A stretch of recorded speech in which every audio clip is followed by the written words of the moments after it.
Om tous ensemble en ouvrant bien la bouche. Donc le Om, c'est très simple, on fait O et bouche fermée. Le temps sur le O est aussi long que le temps sur le bouche fermée. Et vous ressentez la vibration dans votre corps, dans tout votre corps. Donc prenez une grande inspiration profonde. Et on le fait 3 fois ensemble.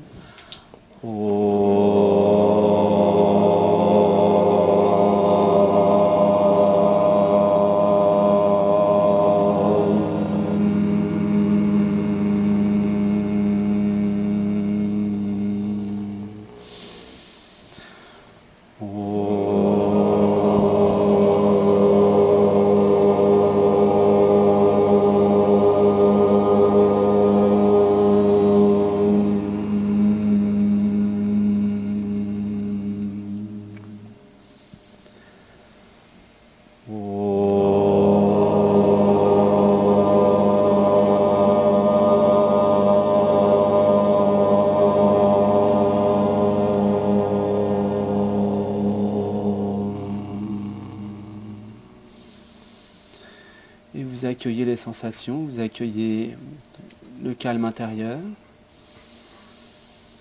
la détente. Et vous allez partager cette détente maintenant. Je laisse guider Sébastien pour le partage dans le hug. Oui, donc vous pouvez ouvrir les yeux tout doucement et revenir sur Terre. Donc là maintenant ce qu'on va faire, c'est qu'on va se lever et faire des hugs ceux qui sont autour de vous, pour vraiment se connecter et créer l'unité dans notre groupe. Donc aussi sur Facebook, si vous avez quelqu'un à côté de vous, votre chien, votre femme, votre mari, votre enfant, attrapez-le, c'est le moment. Voilà. Vous pouvez prendre qui vous voulez en fait, bougez un petit peu au hasard, voilà, la même taille, c'est pas mal.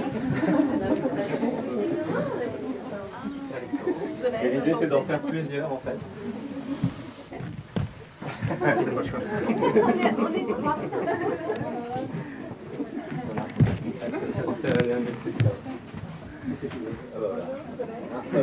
Pareil. Les humains font des hugs. Des petits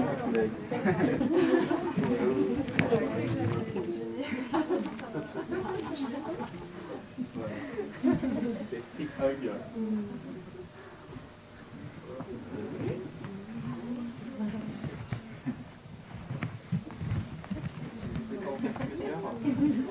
C'est ton pied, c'est quel niveau à peu près.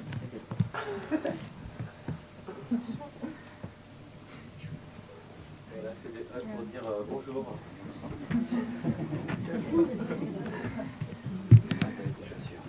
Oui, ça va.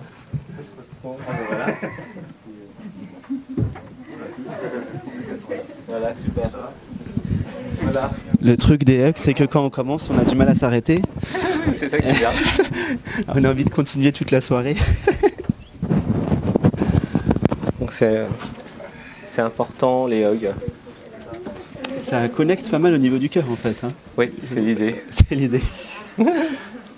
Donc on déconnecte le mental et on passe dans le cœur directement. Exactement. Les contacts humains en fait sont basés sur le cœur en fait et l'amour. Et voilà. Et ça crée l'unité et quand on est un peu moins en fait chacun fait un hug avec chacun, comme ça tout le monde est connecté. Donc le public angevin a l'air de beaucoup aimer les hugs. C'est la Saint-Valentin. C'est ça. Profitez-en.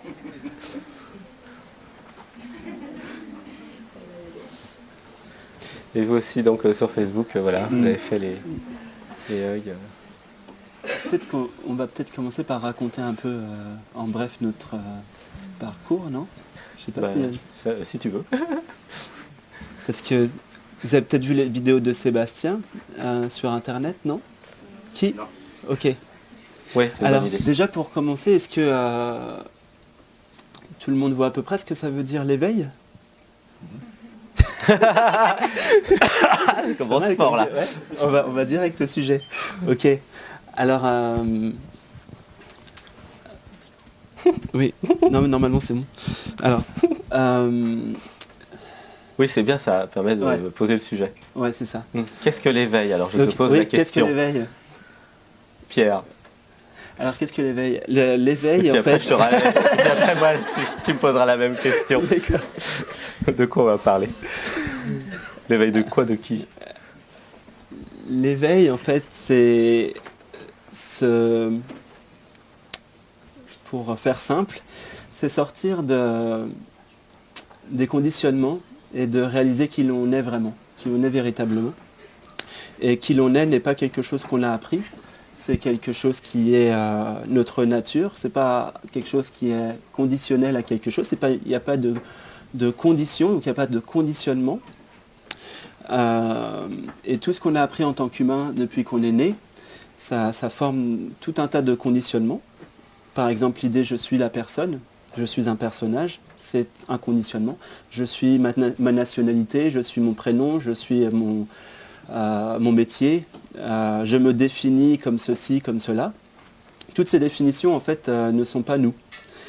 Je suis le corps aussi. Si vous me dites « je suis le corps », je vous dis « vous êtes quelle partie de votre corps ?» Si vous me dites « je suis ma main », est-ce que si vous avez une main en moins, vous êtes moins vous? Donc en fait, il faut essayer de trouver le centre de qui l'on est, ce qu'on est. Et le centre, ça a à voir avec la conscience. Donc voilà, l'éveil, c'est, on va dire, comprendre qu'on est la conscience et qu'on n'est pas un ego séparé, qu'on n'est pas une entité séparée. Et les sages, depuis toujours, depuis des millénaires, disent que c'est le but de la vie humaine, il n'y a aucun autre but. Enfin, c'est le but premier. Après, on peut faire des choses si on veut sur Terre, mais on sera réellement satisfait que lorsqu'on est éveillé. Sinon, il y a toujours le sentiment d'être incomplet, d'être insatisfait. La satisfaction durable ici ne se trouve pas. Tout le monde, je pense, en fait l'expérience. Donc, voilà. Ah, vas-y, à toi. D'accord. Alors, mon expérience, en fait, de l'éveil a été décrite parce qu'en fait, finalement, j'ai fait un livre qui s'appelle « Qui êtes-vous ?», où c'est le chapitre 2 qui parle de la désidentification de l'ego. En fait, ce qu'on vous a dit depuis que vous êtes né, en fait, n'est pas vrai.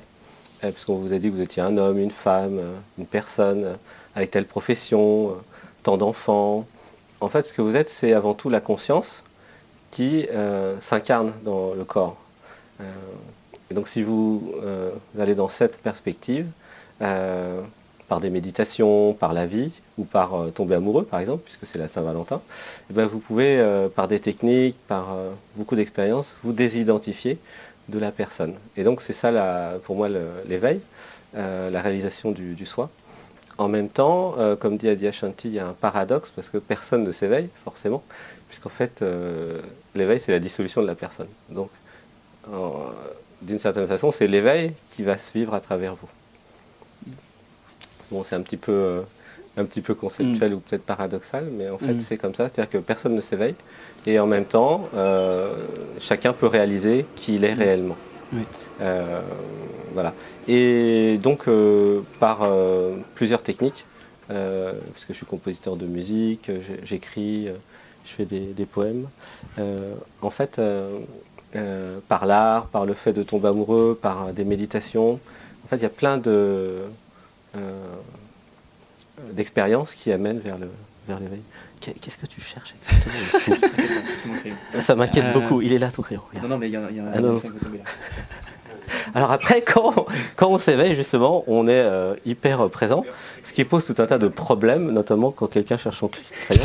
Tu pourrais pas le prendre plus tard? Regarde, t'en bouge pas. Non, mais Attends, regarde. je vais prendre Ça, c'est l'abondance. Techniquement. En fait, on devient sensible à tout. S'il y a quelqu'un qui chuchote là-bas, vous allez dire c'est chiant d'être réveillé. Bon. Mais en fait, il y a des aspects pratiques qui sont bien quand même. Parce qu'en fait, les sens sont multipliés par 1 million.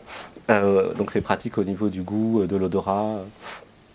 la réception de pensées aussi est multipliée, donc on reçoit plus de pensées, donc il vaut mieux savoir méditer, parce que sinon ça peut être très compliqué de recevoir 100 fois plus de pensées. Donc grâce aux méditations, on apprend à méditer, on apprend à ne plus recevoir de pensées, et donc après on peut de plus en plus augmenter la conscience. Et si vous augmentez la conscience en vous, vous verrez que cette conscience va recevoir par les 7 sens de plus en plus d'informations. Ce que je mets dans mon livre, c'est qu'en plus des 5 sens habituels, vous avez aussi 2 autres sens, qui est le cerveau qui reçoit des pensées, qui est un sens comme les yeux reçoivent de la lumière ou les oreilles reçoivent du son. Et vous avez un autre sens qui est le cœur, qui reçoit de l'amour, et qui émet aussi de l'amour. Donc voilà, c'est 2 sens que tout le monde a. Hein. Voilà, donc c'est ça mon expérience de l'éveil pour simplifier. Ok. Est-ce que vous voulez qu'on raconte un peu notre parcours ou ça va? Vous avez des questions? Qu'est-ce que tu disais? Je dis oui, le parcours c'est bien. Ouais. Ok. En très court, moi j'ai commencé ce cheminement à l'âge de 19 ans. J'étais pas du tout sur un chemin spirituel, je ne m'intéressais pas du tout à la spiritualité, j'avais aucune notion de ça. Et ça s'est passé, donc j'ai eu un éveil spontané à 19 ans qui n'était pas l'éveil final mais qui m'a mis sur le chemin. C'était un 24 août, je suis allé me coucher, donc je m'en souviens encore très bien parce que c'était un jour qui m'a beaucoup marqué. Pour moi c'était ma naissance, je suis né ce jour-là. Avant j'étais mort-vivant, enfin je n'avais jamais vécu avant ce jour-là. Pour vous dire l'effet quand même que ça fait. Et donc je vais me coucher et à 21h30, j'avais pas l'habitude de me coucher à 21h30 mais je sentais une grande fatigue donc je vais me coucher. Et au moment d'aller me coucher, je m'allonge dans mon lit et j'ai une pensée qui vient de je ne sais où et je me dis qu'est-ce qui se passerait si je jouais, juste pour jouer, à m'arrêter de penser.